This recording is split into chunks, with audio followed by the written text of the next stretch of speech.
Olá Floripa, olá Brasil, olá mundo, eu sou aqui André Patunas. Este é o programa Vida Inteligente, trazendo hoje, mais uma vez, o Jorge Antônio Ouro, nosso querido amigo e irmão, né, que está aqui para compartilhar um pouquinho do seu conhecimento e cujo tema que nós vamos abordar hoje é uma coisa muito em voga, não de hoje, mas acho que de sempre, né?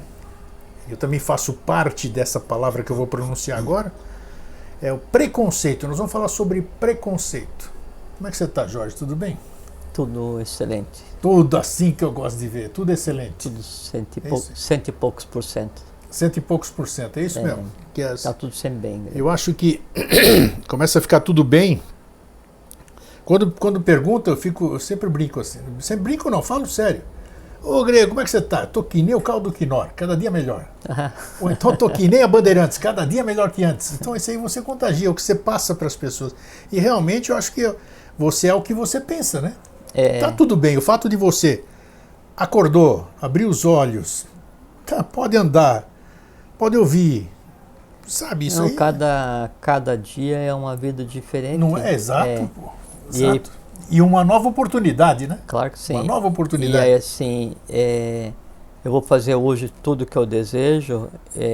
Não. Mas vou tentar intensamente até na hora de dormir ou de morrer. Amanhã eu tento de novo e faço o meu melhor. E assim é. E um dia ou uma vida é a mesma coisa. Então, o que não pode é ficar reclamando, né? Porque aí é como assim... Me deram tempo para preparar a mochila que eu vou levar na viagem e eu preparei, né? Saí para caminhar e aí eu começo a reclamar da mochila que eu mesmo escolhi. Isso. Aí não tem sentido. Aí aquela caminhada, parte dela é perdida reclamando da mochila. Só que daí essa caminhada já é a preparação da mochila seguinte. Daí na mochila seguinte eu tenho da outra mochila que eu não levei, mais o tempo que eu perdi reclamando, e aí então ela vai estar menos preparada ainda. Então você entra num ciclo, né, de desconstrução de habilidade para a vida por conta própria, por ações próprias. Tem aquele ditado, né, que eu gosto de pronunciar de vez em quando, que é: se o malandro soubesse o quanto é bom ser bom, ele seria bom só por malandragem, né? Então o que eu quero fazer com essa analogia? Eu acho que o homem tem que ter ideais na sua vida. Você tem que ter, quando você falou de ir para a cama, né, quando você faz a sua reflexão toda noite, você tem que ir fazer essa reflexão e com objetivo. Você tem que ter metas, porque o ser humano que não tem metas, que não cria um objetivo para galgar o amanhã dele, esse que é o grande problema das pessoas, que eu acho. Que elas não plantam absolutamente nada e querem colher. Como é que você vai colher se você não plantou? Isso no seu terreno, né? Porque isso é fácil, né? O que a maioria faz hoje é colher o que os outros plantam, né? Então, mas eu digo, no seu próprio terreno, você tem que semear alguma coisa. Você tem que semear, cuidar aquilo para aquilo poder germinar. Então, o homem e mulher, claro, o ser humano que não tem um sonho, que não tem um objetivo para alcançar, aí fica mais difícil. Não tem que... Assim, o importante é definir o objetivo, qualquer que seja, né? E depois caminhar assim, um passo cada vez, com tranquilidade. Claro. Não adianta correr sem saber para onde, ou você vai chegar rapidamente em lugar nenhum. Porque cada passo é uma etapa importante, importantíssima. Às vezes você chega lá na frente e, tá faltando alguma coisa, era o passo 14 que você deixou de dar, ou que você pulou. Então essas pequenas... E não pode assim, Grego, tipo elefante em loja de porcelana, né? Isso aí. Porque aí o tempo que você vai gastar em arrependimento pelo que você derrubou, pelo que você quebrou, por aqueles que você feriu, daí a vida ela vira assim, um processo tão complexo de tentar remendar hoje o que eu fiz ontem, que daí ao invés de usar o hoje para construir amanhã, o meu hoje sempre é gasto para tentar reparar o ontem que ficou estragado.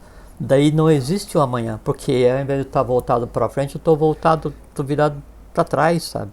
Aí a vida ela não... Olha como as coisas... Fica um negócio esquisitão, é uma vida estranha. Olha como as coisas são sincronia, né? Porque ainda ontem, eu estava fazendo antes de ontem eu fiz uma outra entrevista com alguém ligado à psicologia transpessoal e estava falando exatamente isso que você disse aí, o que eu gravei muito bem. De se resolver situações do passado, você lembra? Então, eu falo, poxa, em vez de você ficar reclamando tudo, tem um convidado meu, estava comentando aqui, que diz que basta você chegar naquilo que te aflige, naquele teu problema, naquela coisa que você deixou de dizer ou naquela mágoa que você carrega, basta você voltar mentalmente naquela situação, tentar se colocar como espectador e tentar verificar e resolver aquilo. E é totalmente factível, disse que era segundo. Então, exatamente isso que você faz. Fazendo isso, a pessoa tem toda a condição de ir para frente sem estar presa nessas coisas que você falou. E aí dá para entender sim, as dores e dificuldades da humanidade, porque a incompreensão do passado e a inabilidade para construir o futuro torna o presente um inferno.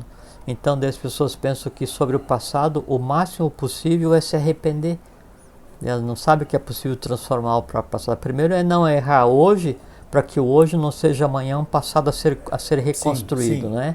Mas se você errou ontem, e o erro é um aprendizado, reconstrua o próprio passado, sem um arrependimento inconsciente. Mas as pessoas acham então hoje que o máximo ou toda a lente possível que a gente tem para examinar o passado é aquele arrependimento mortificante, você vai se mortificar a vida inteira por ter errado, por quando era criança, você ou tua mãe ou teu pai, não sei o que e tal, e fica aqueles traumas de adolescência, de infância, e é bem isso mesmo. E o adulto não resolvido porque é infância, porque no dia não sei o que e tal.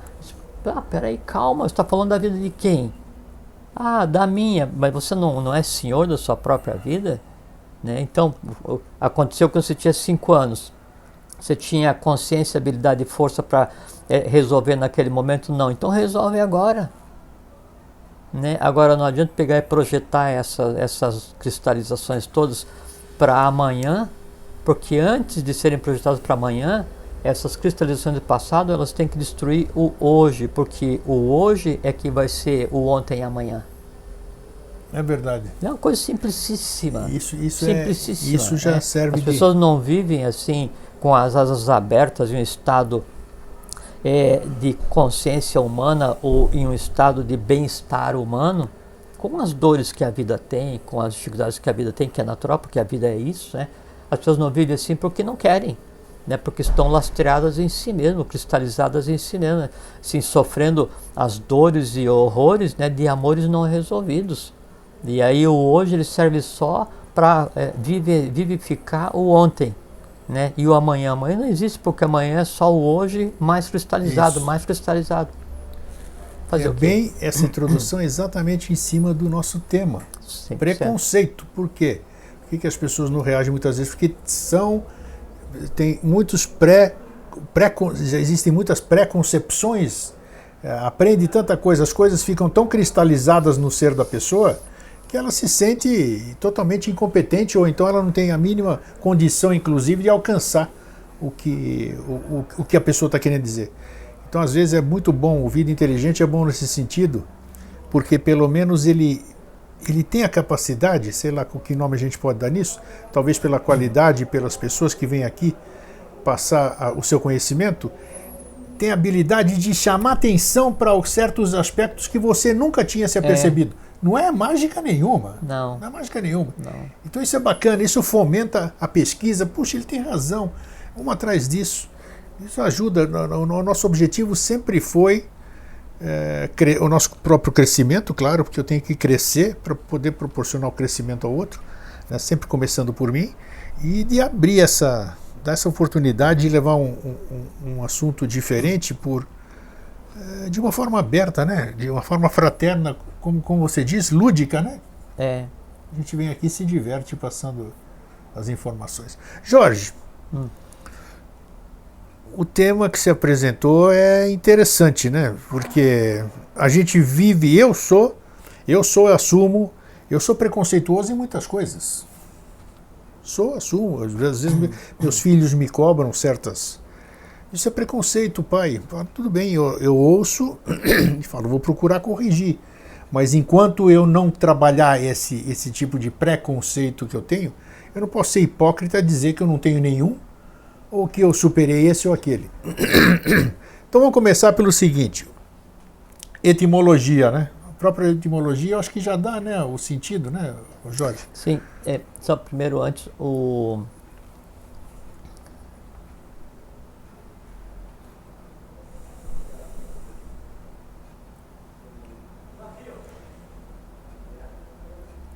nós vamos falar da etimologia antes, depois eu volto nisso.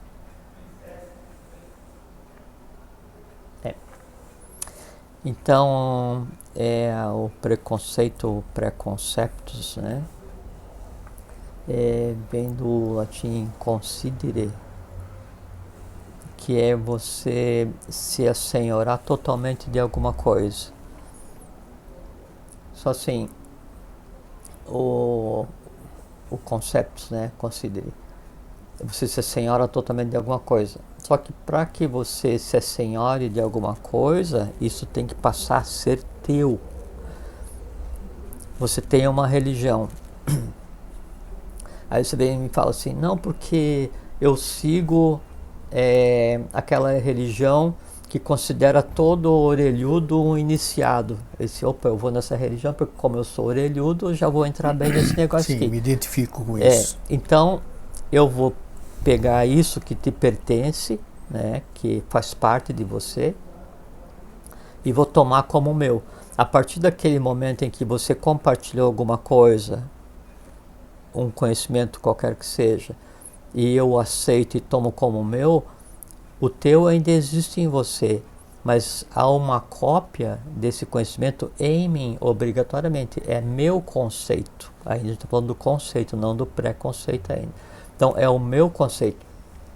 E esse conceito, né, vem do conceptum, que é o conceber. Então esse conceito é introjetado ou colocado em mim, mantido em mim, nutrido em mim, ele vai ser concebido por mim. De que maneira? Termo já diz, é uma concepção. Conceptum, exatamente. De que maneira que eu vou conceber? Aí alguém pergunta assim depois, qual é que é a tua religião? Depois assim, eu orgulhosamente sigo a religião dos orelhudos, né? Assim, como é que funciona esse negócio? Não, é que a gente estuda, mas aí quem tem a orelha grande tem direito a ler esse livro. Daí, opa, gostaria. Eu vou e reparto o conceito e isso vai se propagando. Então, os conceitos, eles se propagam, né? Mas vale aquela máxima, né, esotérica, que daí na tua alma, para que alguém ou alguma coisa entre, ou você baixa a porta para que essa coisa entre, ou então tem uma fissura na muralha. Para que aquele conceito venha fazer parte de mim, eu tenho que aceitar. E aí então eu vou propagar, eu vou conceber aquilo. Então a gente nunca pode dizer, se a gente quiser ser fiel à verdade, que eu emiti um conceito sem que aquilo me pertencesse. Independente do que seja, se eu falei é porque aquilo está em mim. Tem aquela frase em latim, ex abundantia cordis os loquitur. A boca fala o que do coração transborda. Sim. E é assim. Tem um vaso, tá cheio de coisa ali. O que vai ser concebido é só o que ali esteja nutrido e vivo, porque senão não consegue ser verbalizado. Uma coisa que em mim não existe é impossível de ser verbalizado. Qualquer coisa que seja, antes que eu tenha a capacidade de verbalizar, eu tenho que ter plantado em mim.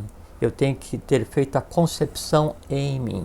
E aí então sim, eu verbalizo, eu digo sim, eu acredito, eu penso que é assim, minha opinião é essa, eu acho isso, eu acho aquilo, senão não funciona.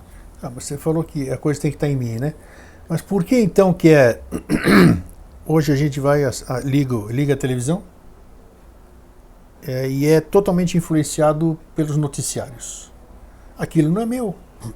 Aquilo não é meu, mas a partir do momento que eu olhei para aquilo olhou de volta para mim, ele fica de uma certa forma, Pode ser que mesmo que temporariamente, né? Como você já abordou e você disse para ninguém ficar ligado em tragédias, essas coisas todas, porque você fica alimentando toda aquela energia, né? São os vrites, né? Que é o somatório das impressões do dia a dia. Só que eles são efêmeros. É isso que eu queria perguntar, como é que fica? Isso aí não é meu, eu fui influenciado por uma... Por assim, vamos supor que eu vá ver um jornal às 8 horas da noite para supondo que seja às 8 horas, eu não estou me referindo a um jornal específico, né? E eles, não, hoje eu estou de mal com a vida, eu quero desconstruir a minha visão de mundo, então eu vou ver aquilo que eles querem que eu pense que é verdade. Vamos fazer de conta, né? E aí eu ouço alguma coisa, ou leio alguma coisa, ou vejo alguma coisa. Eu é que vou definir se aquilo vai ser retido ou não. A questão está na retenção daquilo. Você falou para mim assim, eu faço parte de uma religião. Aí eu digo para você, mas essa tua religião não tem sentido. Porque como é que você vai ter uma religião onde o ponto central desse processo é simplesmente a pessoa que tem a orelha grande? E os de orelha pequena? Às vezes não, os de orelha pequena a gente odeia. Preconceito. Né? Aí na hora eu digo, não tem sentido. Eu não aceito aquilo como um conceito a ser retido.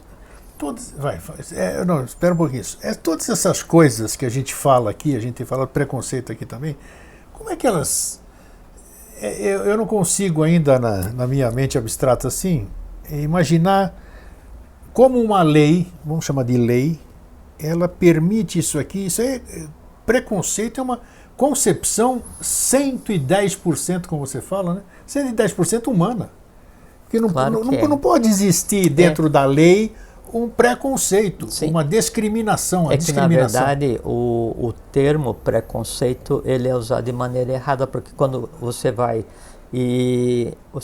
outra pessoa, ela exterioriza ódio por alguém e chama aquilo de preconceito, na verdade não é um preconceito, porque do ponto de vista etimológico, de conceitos de concepção, né? Aquilo tem que estar nela completamente arraigado como um conceito. O conceito dela é odiar o diferente. Se dá o nome de preconceito porque seria o seguinte, eu emitir, conceber alguma coisa que em mim existe sem antes ter tido os elementos de concepção.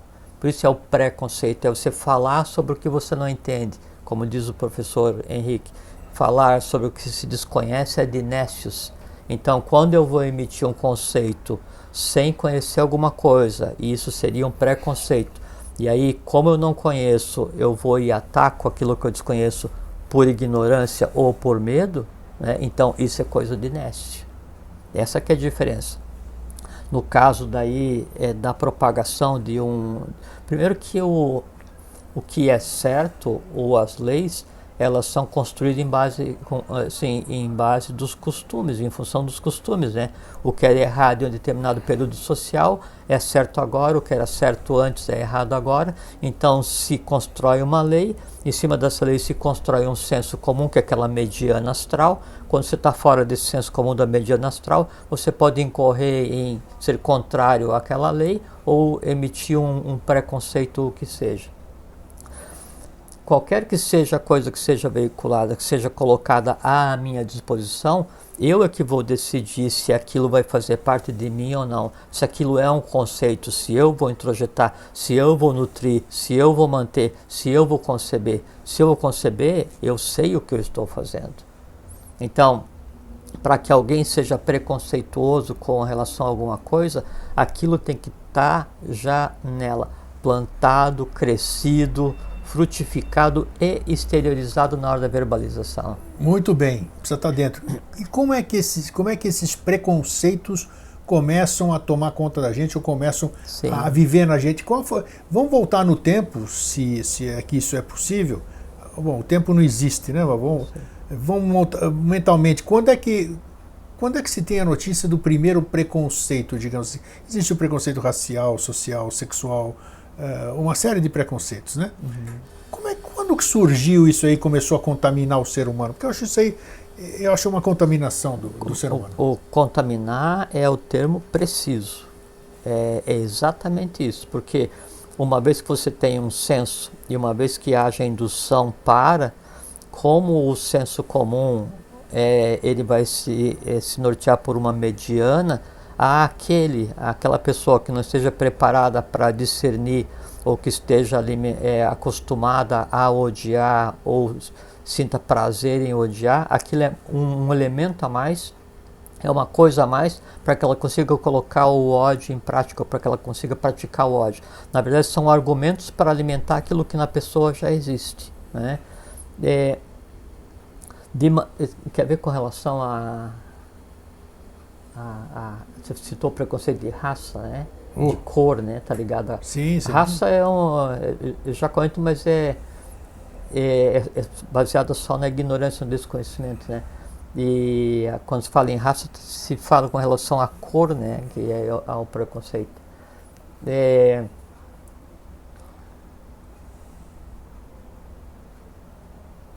Como é que é?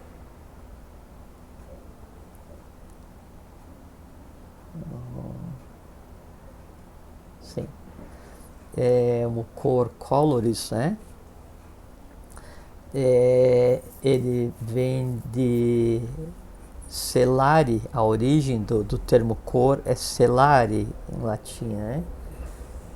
E o celare é ocultar, tanto que o selar alguma coisa selada, ocultada, né? Tá. E então o colorir, o colores, né, que tem por origem o celare, é quando você queria então ocultar alguma coisa, se colocava um manto de cores sobre aquilo. Então a cor de cada um, ela só é um manto que oculta aquilo que a pessoa é. O branco, o negro, o vermelho, o pardo, o amarelo, não interessa qual cor que seja a pele, ela é uma tônica, é como por assim, você pega uma planta, uma flor vermelha, ela absorve todas as cores e devolve o vermelho. Qual é a cor dela? Todas. Qual é a cor visível? O vermelho. O que o vermelho esconde? Todas as outras cores. Sim. Então, o princípio é exatamente o mesmo. Você pega a pessoa de pele branca, negra, vermelha, o que a pessoa é? Tudo. O que ela exterioriza? O que ela oculta? Tudo.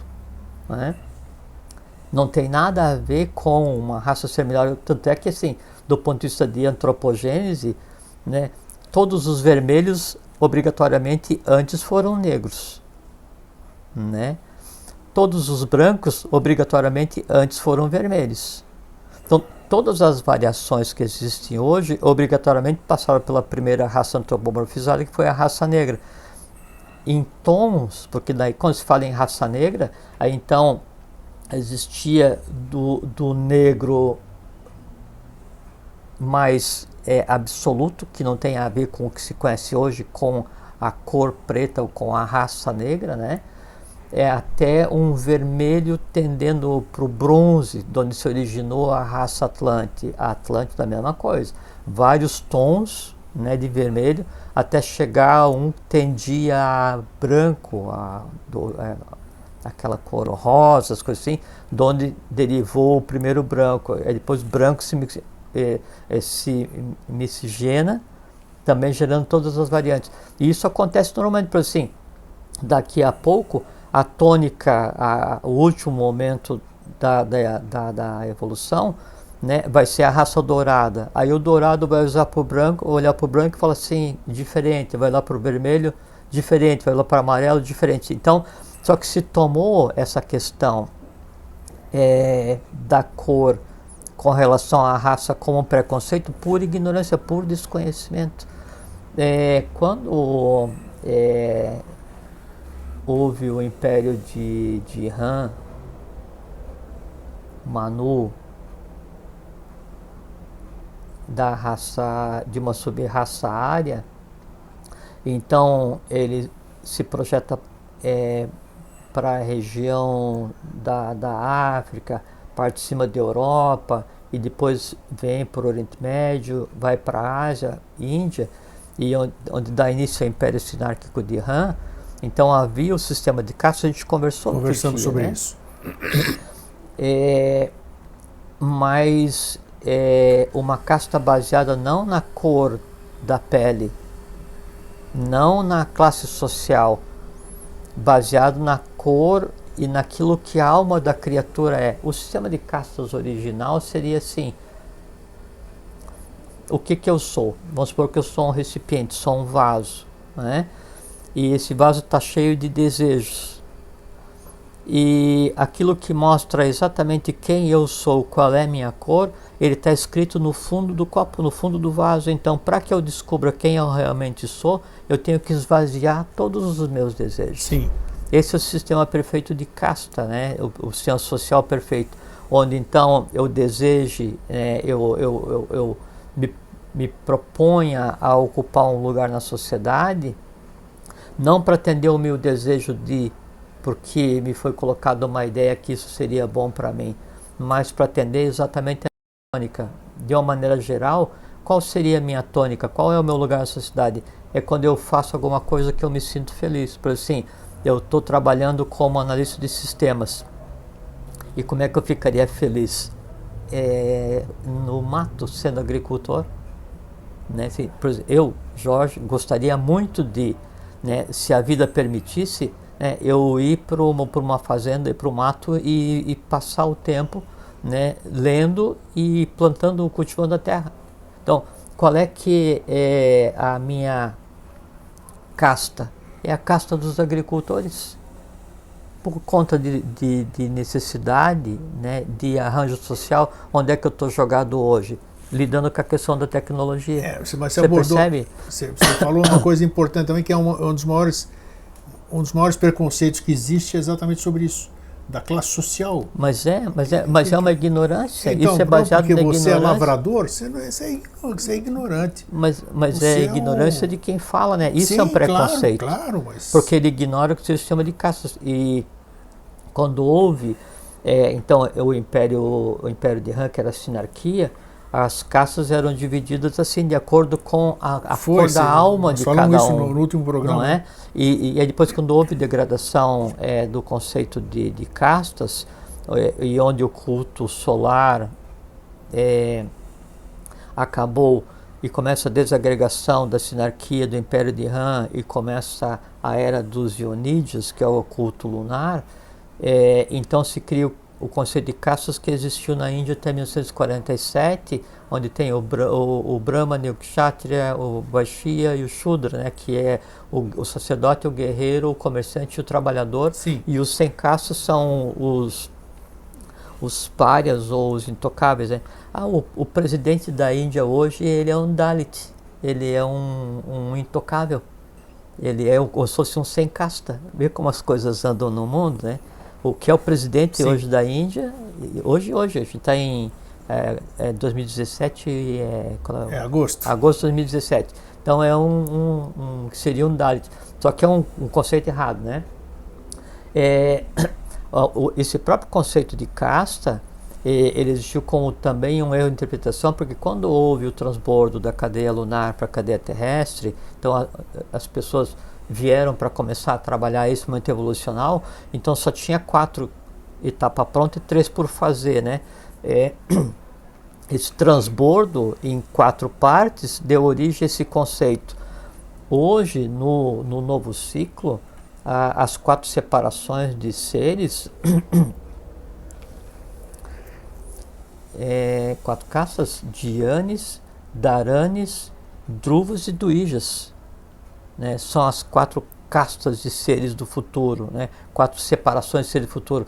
Qual é que é a classe social? Nenhuma. Qual é que é a cor? Não interessa.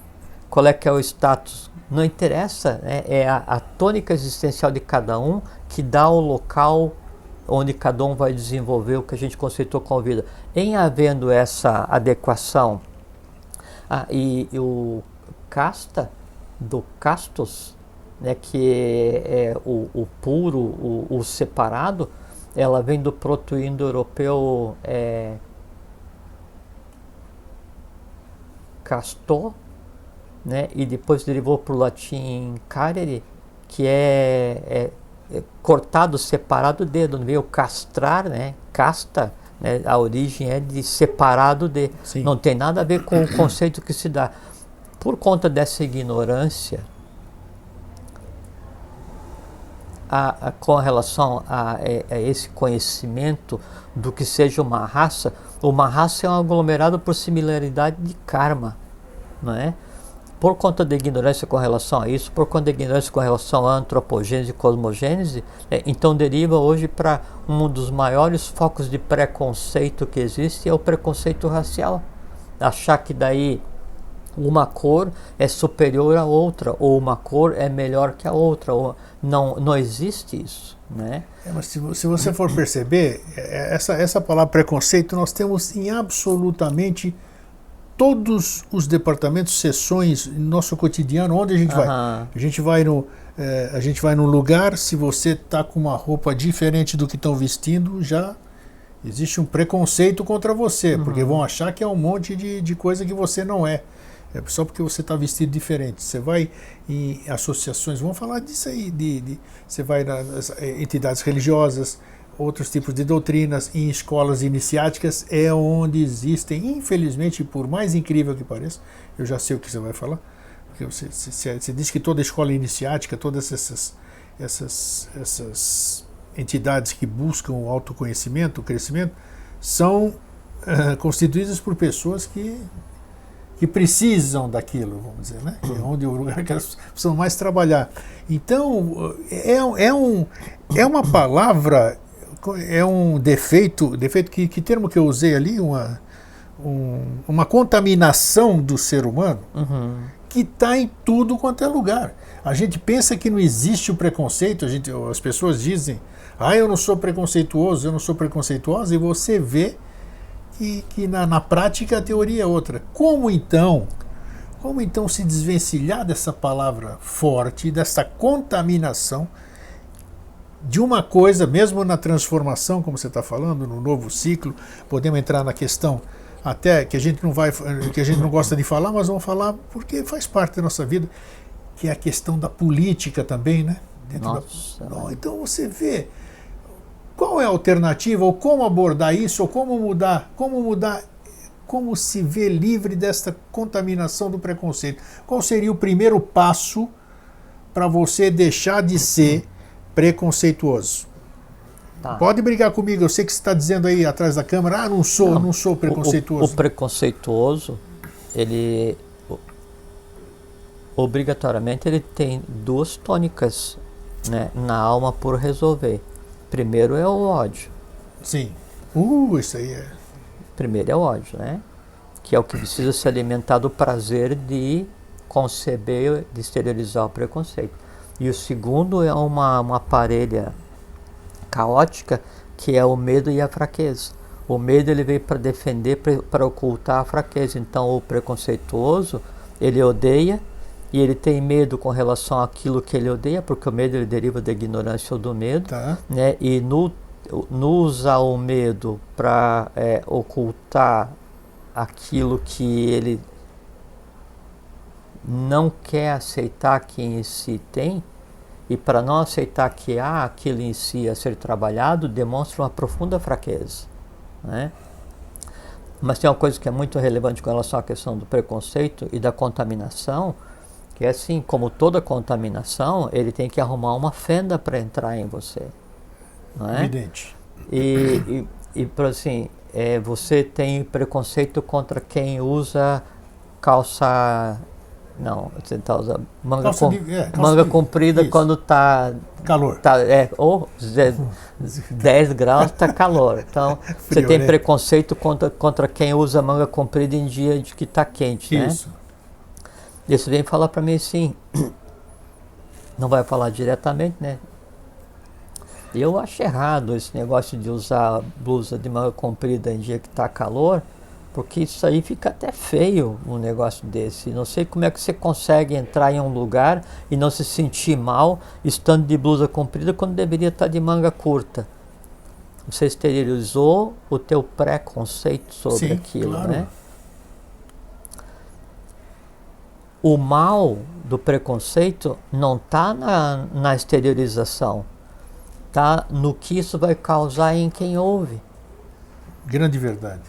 Sim, porque se você falou isso e eu não ligo, a mínima, porque eu sou eu sinto frio desde quando nasci, vim de um lugar que não faz frio, espero voltar para lá o mais cedo possível.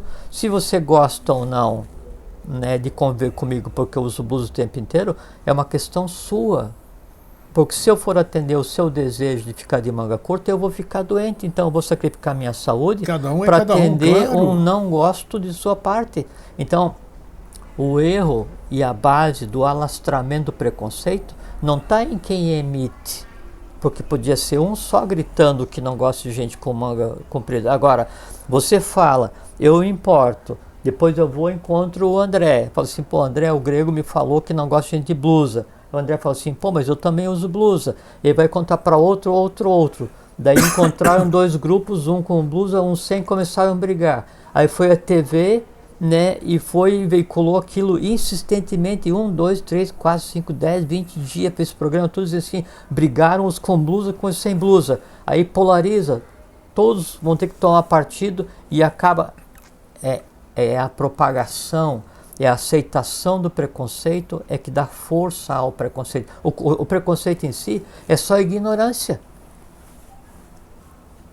Entende? É só ignorância. É a mesma coisa assim, o fato de eu estar com gripe não me capacita a que eu diga que eu sou médico. Você não pode chegar a essa conclusão. Se eu falar para você, eu estou com gripe, logo então eu vou tomar um analgésico, como eu me mediquei, eu sou médico. Daí você fala assim, puxa, isso é verdade. Né? Ou não, isso não é verdade, eu não devia ter feito isso, sei o que e tal, e vira aquela confusão, aquela bola de neve. O entorno é que vai alimentar aquilo que foi gerado. Se ninguém der bola, eu sou só um louco solitário. Mas esse que você disse um dos grandes segredos também, porque... Pois o que acontece é que daí é um instrumento de controle social o preconceito. Porque assim, vamos pegar um país como o Brasil. É um continente com um único idioma, uma única diretiva. Sim, eu te contei uma vez, né, que daí tinha um amigo meu que era cônsul de Portugal aqui, e a gente trabalhava muito tempo na Europa, conversava, viajava muito com ele, e daí a gente tinha vontade de comentar, e por várias vezes ele comentou assim, olha, isso em 1990 não tem nada a ver com o governo que tá, ele assim, ó, melhor país do mundo, melhor povo do mundo, pior governo do mundo. A falta de atenção, né, com a nação brasileira, ela cria um exasperamento, ela cria um aquecimento astral que ele tende a favorecer, a facilitar a exteriorização dessas coisas. E daí assim, aí alguém vem daqui nós estamos no sul do Brasil, daí um ignorante qualquer, não é? De qualquer cidade daqui do sul do Brasil vai e fala assim, porque aquela pessoa, né, não presta porque isso, aquilo e tal. E aquela pessoa ao qual esse ignorante no sentido de ignorar, desconhecer, sim. O que em si o faz um ignorante, né? O que muda é a profundeza da ignorância e o quanto isso muda o caráter do ignorante. Daí o ignorante vai e ataca uma pessoa por qualquer razão. Aí uma outra pessoa vai comentar e falar assim, ele atacou essa pessoa, mas é assim, todos do sul são assim mesmo. Já generaliza tudo. Aí o do sul fala assim, não, todos do nordeste são assim mesmo. A quem interessa essa briga que às vezes acontece entre os do norte, do nordeste, com do sul, sudeste, centro-oeste. Da onde vem isso? Ou então aí depois surge um movimento, vamos separar o Brasil, porque outro dia eu vi num periódico que deveria ser de construção da nação brasileira, né, uma tabela dizendo quanto cada estado produzia, né, e aí colocava em verde, né, o sul também. Em vermelho, o nordeste, dizendo então, que o sul alimenta o nordeste. Mas é uma ignorância tão profunda que daí ela só pode ter uma matiz, a matiz da má intenção consciente, e isso é perigoso. Porque daí a intenção, quando se torna a ambiência ela favorece tornar agudo esses preconceitos baseados em ignorância, né, ele concorre para a fragmentação do país. Um país do tamanho do Brasil, por pior que seja, ou que sejam os governos que passaram, desde a época do descobrimento, com raras exceções, não é? E o Brasil ainda aqui firme e forte, ainda como berço da humanidade. Só que é o seguinte, qual é que é o objetivo? Em minha opinião, Jorge. Né? Vai, fala. Balcanização. Balcanização é um termo que surgiu quando houve a fragmentação do Império Otomano. É fragmentar. Então o Brasil, assim, para aqueles que são as ervas daninhas da nação brasileira e que vivem no Brasil ou fora do Brasil, que vem isso aqui como um grande quintal, não é? Qual seria o ideal? Isso aqui fragmentado em 5 ou 6 países menores. E qual é a maneira mais simples de fazer isso? Levantar a hostilidade entre os próprios irmãos brasileiros para que esse país não seja uma nação, seja sempre um pequeno país e afundado no preconceito. Que preconceito? Aí veio o preconceito de raça, de cor, de classe social, de função, de Estado. Aí assim, um Estado... E aí vai separar até de que jeitão? Separamos o norte do sul. Aí acabou o preconceito. Acabou o preconceito? Não. Acabou a separação política, mas continuam se odiando porque esse país do sul não conversa com o país do norte. Qual é o passo seguinte? Então vamos brigar, vamos para a guerra, que é o que se vê hoje. Não é? Sim. Aí tem vamos supor, o norte e o nordeste separado. Só que daí o norte pensa assim, não, aqui no norte eu tenho a Amazônia, eu não quero ficar com o nordeste, então vamos separar. Aí uma briga norte e nordeste. Aí acaba sendo dezenas de países minúsculos, né, afundado em ódio. Brigando por território. Brigando por território. Claro. Atendendo interesses escusos, né, e a nação brasileira afundada. Então, o âmago, e você sabe que o preconceito, né, ele não existe assim só do branco com relação ao negro, do negro com relação... Geral. Não, é geral. Porque, e a questão da escravatura, ela não é a base, a raiz do preconceito, porque, por assim, houve uma época em que o âmago civilizatório ainda era na África, né, onde a Etiópia ocupava a África inteira, parte do Egito, parte da Europa, e trazia assim centenas de milhares de escravos, de prisioneiros da Europa recém sendo formada, então brancos, né, e dos negros africanos, porque na época no Egito, e Índia eram negros, né? Então trazia para trabalhar em Minas. Só que é o seguinte, terminou de trabalhar, mata, então não sobreviveu ninguém, não houve uma miscigenação. Então a questão da escravidão, ela em si é caótica, não deveria ter acontecido, né? Da forma como se pensa, como se interpreta, não como se pensa, né? É um erro, mas ela não deve ser razão para perpetuação do ódio, para perpetuação do preconceito, porque quanto mais o negro se sentir magoado, mais ele fortalece o ignorante que deseja magoá-lo. Por quê? Porque é na mágoa que se alimenta o prazer em ofender. Eu já vi, assim, de um amigo ao qual eu respeito muito, e eu falei com ele a respeito, né, que não deveria usar o termo, dele se referir, ele, uma pessoa da raça negra, né, ele se referir ao outro da raça negra que não agiu como ele esperava, ele se referir a esse outro como jabuticaba, que é o que é negro por fora, lógico que sim, e branco por dentro. É a mesma coisa que fala assim, o negro de alma branca ou branco de alma... Mas é de uma ignorância tão profunda, né, o preconceito chegar a esse nível, que isso aí só alimenta o ódio e gera uma cadeia de destruição que não vai acabar nunca. Por quê? Porque no fundo todos sentem prazer em o ignorante que vai ofender, aquele que se sente ofendido, e aí tem um argumento para dizer assim, não, vamos generalizar, e todos os xadrez, todos os vermelhos, os brancos, os negros, os amarelos, não interessa o que seja, todos são assim...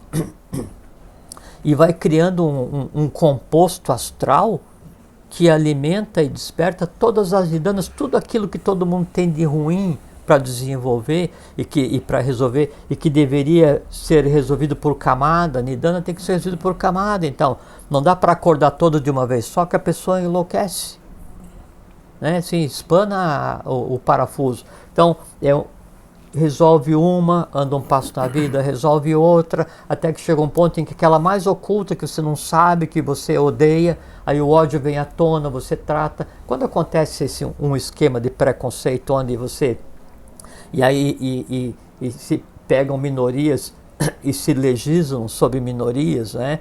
Ou sobre tendências sociais ou opções das pessoas, e então se cria uma alimentação ou preconceito baseado em legislação, e aí isso vira um caos e cria uma ambiência astral de tal maneira onde todos passam a odiar todos, onde de alguma forma alguém tem preconceito sobre alguma coisa. E o que acontece?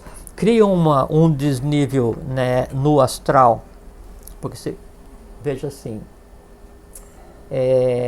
uma célula do meu corpo, ela não pode dizer assim, eu, Jorge. Vamos por assim, uma célula do osso da minha canela, né? Ela não pode dizer assim, eu, Jorge, né? Ela assim, eu, célula. O conjunto, eu, células. No conjunto das células, com os sistemas, com a eletricidade, com os órgãos, tal. Aí o nome disso é corpo do Jorge, né? Onde o Jorge então passa a existir e adquirir experiência. Então a célula, ela não é o Jorge, mas o Jorge sem aquela célula não poderia existir. A nação é exatamente a mesma coisa. Eu não posso dizer assim, eu, Brasil, mas eu sou o Brasil, uma parte. No conjunto, somos nação. Se essa célula, ela se rebela, e aí ela se rompe, e aí ela perde a inteligência e não sabe quando ela tem que parar de se reproduzir. Quando ela não cumpre a função para a qual ela nasceu. Quando ela se sente deslocada no meio onde ela está criada. Quando ela prefere estar em outro lugar que não ali. Ela começa a contaminar o entorno. O que nós temos? Doença. Esse contágio se propagou, doença generalizada. Inviabiliza o organismo. O corpo onde Jorge evoluía deixa de existir. A nação deixa de existir. Então, a nação, ela é hoje, obrigatoriamente, o somatório dos ódios, amores, dores e horrores de cada um. A alma do Brasil é o somatório da alma de cada uma das pessoas que no Brasil vive. Então, o Brasil é preconceituoso? Não sei, tem que ver a alma de cada um. Bom, primeiro que o Brasil é formado por gente de outros países, né? Vieram de fora, as grandes imigrações para cá. E segundo, na minha opinião, então, e assim sendo, os nossos preconceitos são preconceitos mundiais, globais, não são do Brasil. Porque somos todos, eu, por exemplo, venho de fora, parente seu vem de fora. Você vai buscar a nossa árvore genealógica, você vai ver que todo mundo veio de fora para cá. Sim, sei. Né? Se cruzou com os nativos daqui, os índios e tudo aquilo que você sabe. Segundo, do meu ponto de vista, eu detesto falar sobre política, não estou falando sobre política. Nós não temos, infelizmente, no meu ponto de vista, nós não temos soberania. O dia que o Brasil voltar a ter soberania, e olha que nós não temos, desde 1000 e tanto, não temos soberania. Na minha opinião, o que nós estamos vendo hoje, isso aqui é tudo, usando um termo manjado, digamos assim, é tudo cobra mandado que sofre. Tudo vem de fora, é tudo armado de fora. Você usou aquela hora de fora. O verdadeiro cancro do Brasil está fora do Brasil. Está fora do Brasil. Grego. Influencia o povo brasileiro, que tem um coração maravilhoso.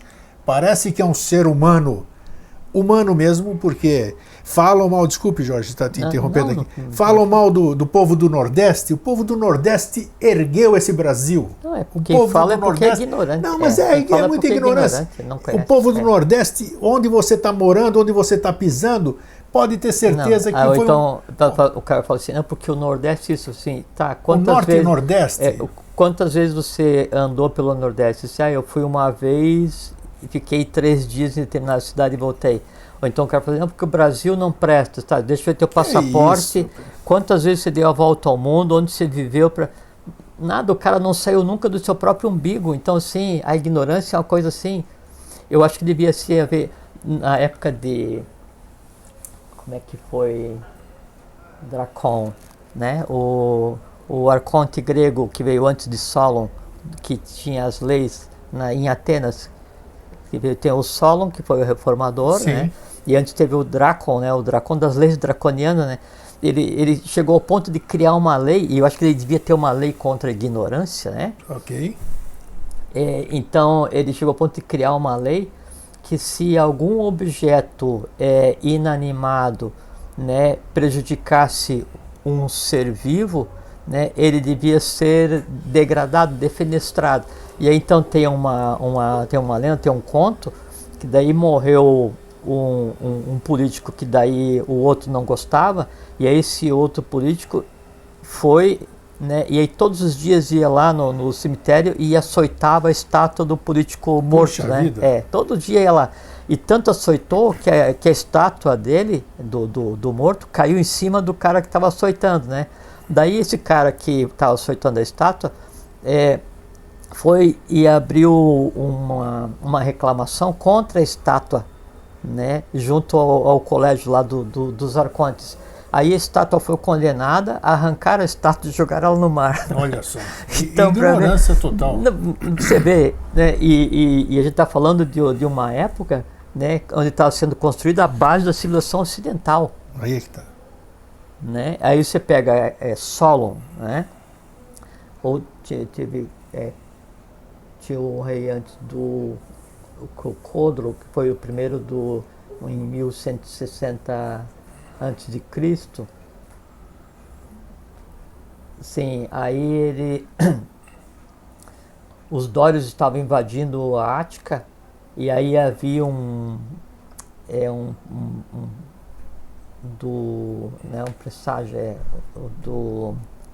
uma profecia como é que era se fazer as profecias na Grécia das pitonisas lá Delfos. Do oráculo, então tinha uma previsão lá que enquanto o rei estivesse vivo, os dórios poderiam invadir a Ática, invadir Atenas, né? E aí isso chegou aos ouvidos do rei Codro, né? E aí então ele saiu dos muros da cidade e estava vindo um grupo de dórios, daí ele matou um e se deixou matar. Como ele se deixou matar, aí os dórios acreditavam que uma vez que ele estava morto, era impossível então dominar a cidade. Daí então os dórios foram embora e deixaram Atenas em paz. E então o máximo do ícone do nacionalismo foi o Codro, de tal maneira que a partir dali nenhum imperador mais existiu, imperador basileu, e passou a se criar o termo chamado arconte, que seria depois um colégio que ia dominar. E isso daí vem várias variantes até chegar onde se começou a escrever a arquitetura da civilização ocidental, que é quando se começa a conceder democracia na Grécia, né? Então daí tem Drácula, depois daí vem Solon, o reformador, né? E aí na época de Solon, então os arcontes eram escolhidos, os apátridas, entre os nobres, né? Então aquela família nobre tradicional que tinha dinheiro, terra tal, que era escolhido para gerir. E ele tenta mudar isso, né? E em vez de ser de acordo com a herança familiar, é de acordo com a produção da terra. Então ele tira o foco e dá uma outra tônica. E ele como é que cancela uma lei? Como é que fala? Revoga uma lei que permitia que o devedor fosse preso e morto. Então aí não pode mais prender por dívida. Então ele dá uma mexida e dá uma chance para aquele povo que só servia mesmo para ser povo, para servir. Depois disso aí vem evoluindo até a época de Euclides e se cria o conceito de dinastia, onde o povo é que vota, né? Onde o demos, né, que é quem vota. Só que, por assim, a gente pegar nessa época, então Atenas tinha mais ou menos 350 mil pessoas, né? Só que desses 350 mil, tirando aqueles que eram os escravos, os que eram moradores de outras polis ou de outros países que não tinham direito à cidadania, tirando as mulheres, tirando os novos, tirando tudo, então sobrava 10%, 35 mil pessoas. E daí essas 35 mil, entre 8% e 10% é que iam nas assembleias para votar. Então 3 mil votavam, né, tinham direito de votar pela nação. Então, desde o berço, tanto é que o termo sinarquia, o termo democracia, ele era usado de uma maneira pejorativa, né, com a democracia com K, né, de uma maneira pejorativa, porque não funcionava. Né? E o que ali era votado depois tinha que ser referendado. Então a democracia em si, no seu berço, já não existia da forma como a gente pensa. E o que a gente tem hoje, né, no caso de Brasil e no caso de Ocidente, são oligarquias representativas. Exatamente. O povo vai lá e só escolhe qual oligarca ele quer que vá representá-lo. Mas de povo mesmo ninguém liga a mínima. Não. Como não liga a mínima e tem que fracionar, o que acontece? Planta preconceito. Né? E aí então surge aqui, surge ali, muda isso tal, e aí se acende essas pequenas brigas, né? E se acentua a questão de esquerda e direita, e o direito odeia o esquerdo odeia o direito, o negro odeia o branco odeia o negro, o heterossexual odeia o homo odeia o hétero, ou então um termo que se usa muito hoje, que eu acho de uma infantilidade muito grande, né? E vou explicar bem para não ser mal interpretado. Se fala assim, do empoderamento feminino, né? Isso dá poder para a mulher, né? O fato de dar significa que assume que não tem. Aí então vai ser dado. Só que daí não é dessa forma. Não, o poder... que vagas para gente de cor nas faculdades. O que é isso? Isso é racismo. O princípio feminino, ele é exatamente igual ao princípio masculino. Total. O que há é uma desorganização social com relação ao reconhecimento do poder da mulher. Por quê? Porque na época do pré-império de Han e nas dinastias, monarquias antigas, né, o poder emanava do feminino. Quando houve essa convulsão da derrocada da sinarquia de Han para frente, é que se alterou esse culto solar e lunar, e aí então usaram a própria mulher, que antes era a própria divindade, de uma maneira degradada, e aí começaram a cercear, e aí depois vem as religiões, e eu acho que o maior preconceito que existe hoje é o preconceito religioso, porque todas as guerras que existem no mundo, ou praticamente todas as guerras existem, por quê? Porque são induzidas baseadas em crenças religiosas. Disse tudo, é isso aí. E aí, mascarado no preconceito religioso, veio o preconceito de cor, de nação, e aí assim, você vê países balcanizados, né, na Europa, brigando entre si, e antes era um país só. A quem interessa isso? Isso, cisões e mais cisões. Não, se a gente não tomar conta do nosso país para transformá-lo em uma nação, infelizmente é o caminho do Brasil, é balcanização. E a quem interessa isso? Interessa às religiões. Por quê? Porque as religiões se odeiam entre si, todas elas pregam o amor e paz, todas elas creem em um Deus, deve existir vários deuses, porque um Deus briga com o outro. Pregam, como é que é? Se vis pacem para bellum, se queres a paz, se prepara para a guerra. Então, mata em nome da paz, mata em nome da divindade, invade porque meu Deus é melhor que o teu. E daí, se aquele país está estável, mas a religião não é a minha, eu vou desestabilizar aquele país para eu ir lá e comprar aquela coisa toda, quebrar. Pronto, você disse tudo, confusão. É o que eu disse agora há pouco. Então, o âmago nesse processo é o preconceito religioso, é achar que a tua crença é pior do que a minha. Por exemplo, a minha escola de iniciação, eu acho ótima, maravilhosa, é o sumo do suprassumo, é a própria divindade antropomorfizada escrevendo. Tá, mas isso é o que eu acho. Posso até conversar com você o que é. Um dia, se você quiser, você experiencia. Se você se experienciar e gostar, pô, esse negócio aqui é legal. Só que não é tão legal quanto o Jorge pensa que é.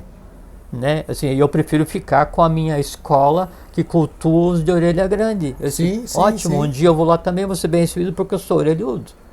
Entende? Se houvesse essa paciência, essa fraternidade e essa compreensão de não deixar que os outros digam o que eu devo odiar. Essa que é a questão. Aí é que tá. Essa que é a questão. A maior parte das vezes as pessoas brigam e são levadas pelo senso comum, manipuladas. Totalmente manipuladas. A gente viu no Brasil, né, no ano passado, assim, eu falei da soberania. Esses grandes movimentos populares, esses xingamentos, esses ódios. Foi todo mundo pra rua, não sei o que, aquela confusão. Agora a gente viu nesses dias desnacionalizando só questões fundamentais de soberania de nação. Parte elétrica, parte nuclear, não vou nem elencar para não entrar no mérito. Eu não vejo ninguém na rua, assim, não se vê. Então, assim, a manipulação, ela é de tal forma grotesca que já perderam a vergonha de tanto que manipulam. Agora daí, a culpa é do manipulador ou é de quem se deixa manipular? Não é de ninguém, é nossa. Porque daí nós nos deixamos manipular. Porque se alguém falar para mim assim, olha, vai para a rua porque quebrar o Brasil em partes é bom, vai para a rua porque entregar o petróleo é bom, vai para a rua, daí eu digo assim, não é, isso é mentira. Então vai para a rua porque privatizar a telecom é bom. Não, isso é mentira. Ah, mas o serviço de telecomunicações é ruim. É ruim porque o governo, deliberadamente por 12 anos, não investiu para deixar o serviço ruim para justificar a venda. Então tem que se informar, O que alimenta o preconceito é a ignorância. Então a gente não pode odiar baseado no ódio dos outros. A gente não pode deixar que alguém diga assim, Grego, você vai odiar comigo aqueles. Opa, peraí, não vou. Argumentos. Né? E se eu te der argumentos, eu falo, não, eu tenho argumentos para dar em embate. Odiar nunca, porque quando eu odeio, eu posso ser manipulado, porque para odiar eu tenho que descer no astral. Quanto mais eu desço, mais eu perco a capacidade de agir com vontade, amor, sabedoria e atividade. Eu perco a noção do processo. Eu passo a ser, sim, massa de manobra. Resultado, todo mundo afogado no preconceito, ódio generalizado e o nosso país unificado com os dias contados. Tá vendo? Depois, aí eu falo para o Jorge e as pessoas ficam doidas comigo, porque eu não consigo ver. Eu até falei que você pegou todo o otimismo que eu tinha, era um saco sem fundo o meu otimismo, né? E parece que você descobriu onde é que estava esse meu saco e pegou todo o otimismo. Porque você disse tudo, você foi perfeito nas colocações e eu não vejo senão através, já pensei já filosofei muito, já falei de amor, transformação pelo amor e não pela dor, mas infelizmente não aconteceu, mas eu acho que não tem uma solução do homem, não tem. Tem, Grego. Não tem. Eu não vejo, pelo menos. Isso não quer dizer nada. O fato de eu não ver... O que a gente não pode, Grego, é assim... Eu faço o meu papel, mas por mim, pela minha consciência, por aquilo que me move, que já foi fruto da entrevista que eu dei para você, que eu me abri aqui, me lembro, essas coisas todas. Eu acredito, eu sou movido a alguma coisa que eu não sei o que é. Mas eu também tenho o meu senso crítico, eu tenho o pé no chão, de não visualizar absolutamente nada de bom vindo por aí. Pelo contrário, nós estamos num momento que existem duas pessoas, se é que eu posso chamar de pessoas, que podem deflagrar o início do fim da humanidade, ou de grande parte do fim da humanidade. Mas isso não vai acontecer. Então, se vai ou não vai, depende dessas duas coisas que estão uma em cada ponta. E eles são marionetes, né? São títeres, né? Aí é que tá. Eu não sei como é que eles conseguem respirar sozinhos, porque é a mesma coisa que você pega o governo brasileiro ou o entorno, né, dos homens que estão, por questão de karma, estão dirigindo o nosso país e não sabe como é que eles conseguem se alimentar sozinhos de tão manipulados que são. São grotescos.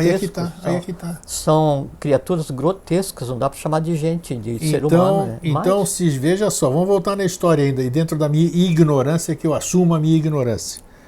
Acabaram com a Atlântida. Não interessa dizer que a Atlântida se acabou sozinha, acabaram com a Atlântida.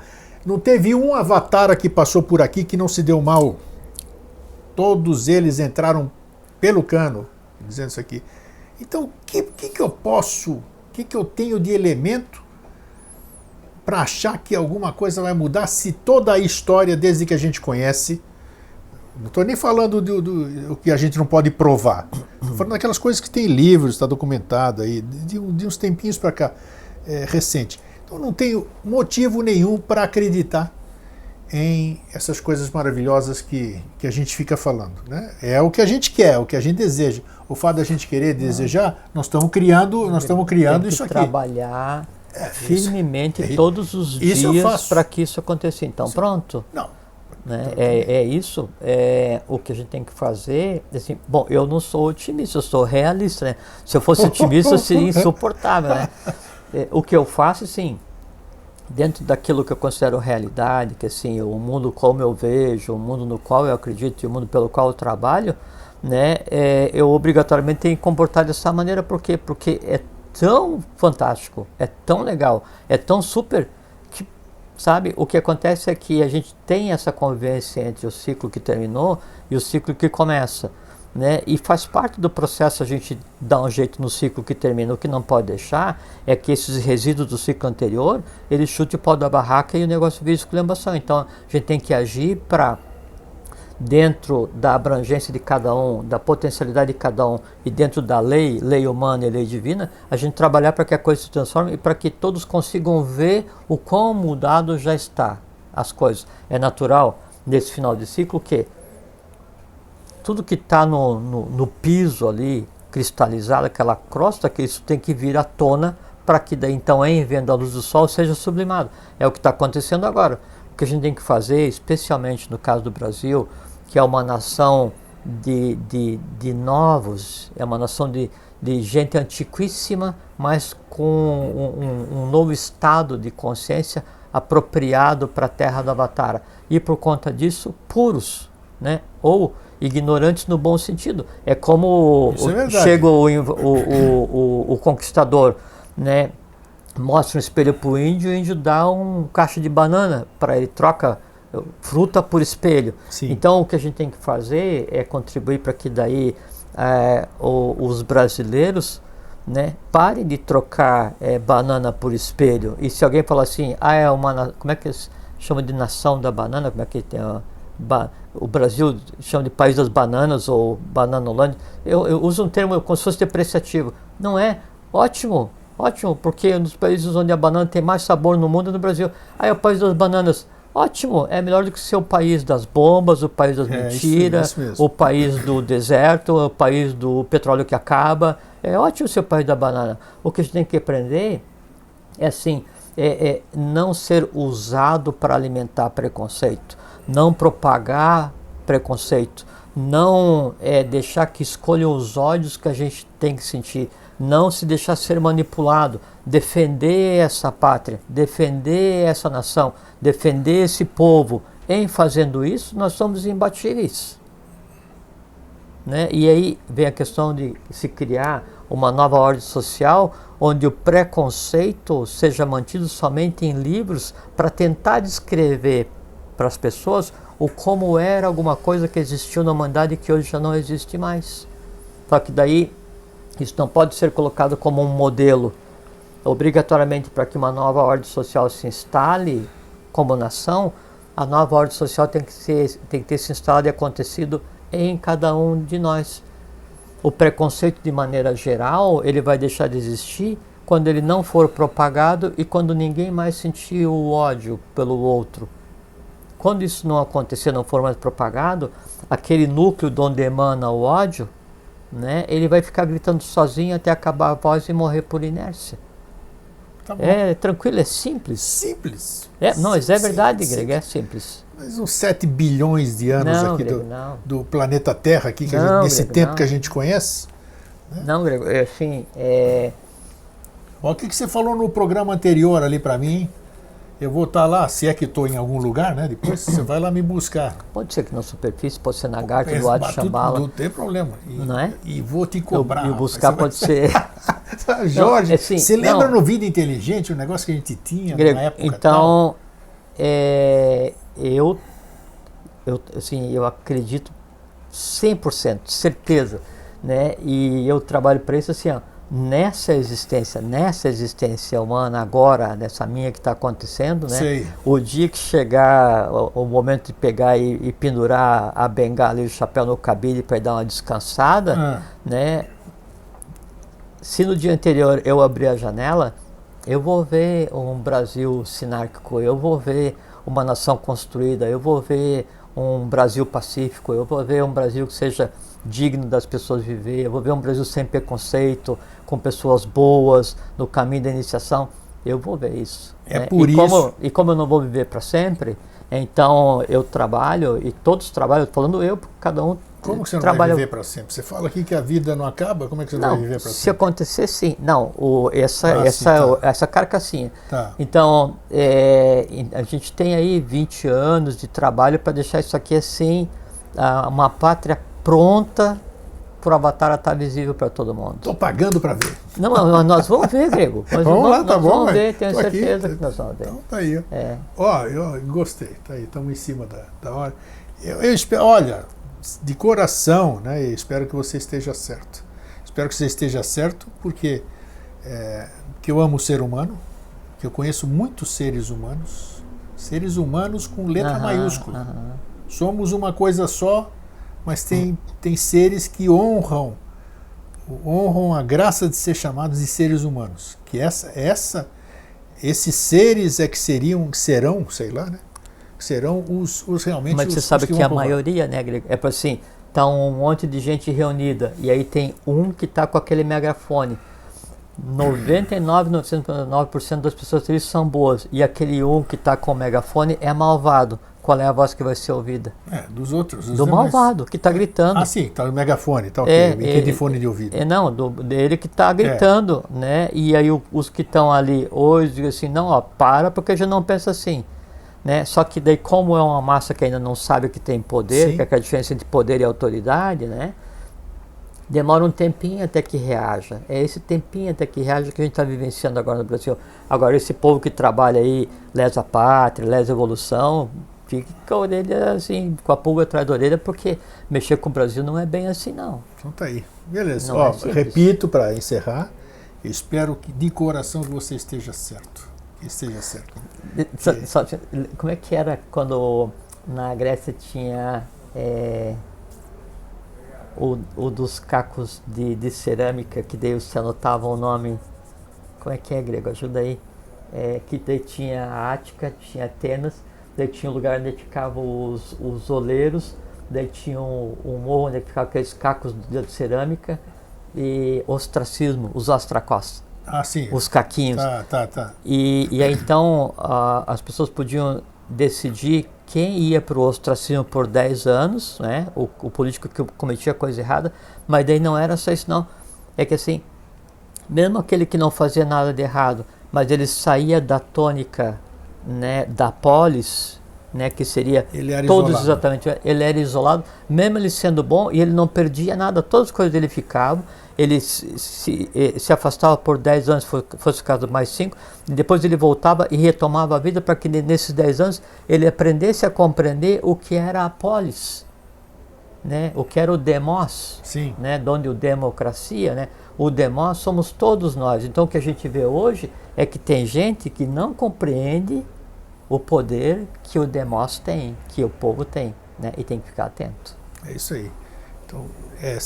Então aprenda não, quem sou eu para dizer isso aqui? A gente tem que aprender a ser nós próprios e não marionetes como o Jorge frisou numa parte do programa. Não propagar. Você tem que propague o amor, fraternidade, compreensão, paz, a verdade que está em você, não que os outros lhe impuseram. Porque é um processo de alimentação, sabe? Então, o que você dá, volta para todos, inclusive para você. Isso aí. Deu bem, deu amor fraterno, dê paciência, sabedoria. Constrói um mundo bom e vive num mundo bom. E aqui eu já aviso de antemão aqui, porque já nos foi apresentado, né? A próxima abordagem é uma sequência praticamente sobre esse programa de hoje. Falamos sobre preconceito, né? E o nosso próximo tema vai ser a natureza humana, que vai dar para a gente falar. Então, para a gente acabar com os preconceitos, a natureza humana precisa fazer a sua parte. Então, Jorge, obrigado mais uma vez. Obrigado a você. Né? E para vocês que ficam, um fraterno abraço e um feliz sempre. Fiquem bem, fiquem em paz, tenham uma boa vida.